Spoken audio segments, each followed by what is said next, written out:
The new millennium and the new technologies that went along with it brought forth new possibilities for new adaptations of the Land of Oz. Wow, I said new 4 times.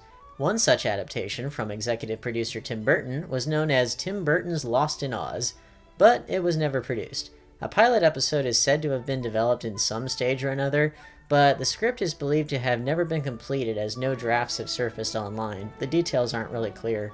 What is clear is that another TV pilot called Lost in Oz, unrelated to the Tim Burton project, was filmed in 2002. It was directed by Mick Garris, best known for his TV adaptations of Stephen King stories, and written by David Hayter, best known for the screenplays of Bryan Singer's X-Men, Zack Snyder's Watchmen, and for being the voice of Solid Snake. But this Lost in Oz also never made it to series. Why not?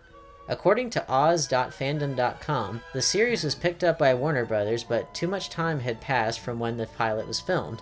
Melissa George, for example, had already moved to America and had no interest in traveling back to Australia where it was going to be filmed because her initial contract associated with the pilot had expired. The intention was for the show to be set in the same continuity as the 1939 film, and that it would have a similar audience to other WB teen fantasy shows such as Smallville and Buffy the Vampire Slayer.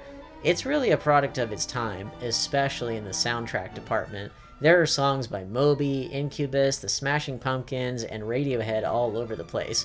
Granted, I'm not complaining. I'm not sure if it actually aired or not, but someone uploaded it to YouTube and that's how I watched it. It has circulated around in the form of bootleg DVDs for years, including this one. What's the deal with this cover? It looks like a porno spoof. Keep it clean, people. This is modern YouTube. Think of the children. So, how is the plot itself? It's okay. It's honestly kind of hard to talk about a failed pilot because you're having to judge what you're actually given versus what the writers could have done with this premise had the rest of the series been made. One of the most refreshing things about this show is that the protagonist is not Dorothy Gale, nor is she a descendant of Dorothy Gale, at least as far as we know. Her name is Alex Wilder. Her big fear, back in the real world, is that she is having second thoughts about getting married. That's kinda cool. The rest of the characters are a bit more tropey, though.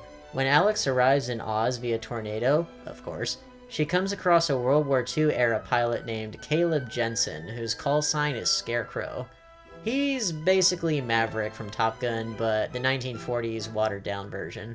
The two of them come across Selena, also known as the Patchwork Girl. Yay! Good to see her again. She is one of the most tragically underutilized Oz characters in these adaptations.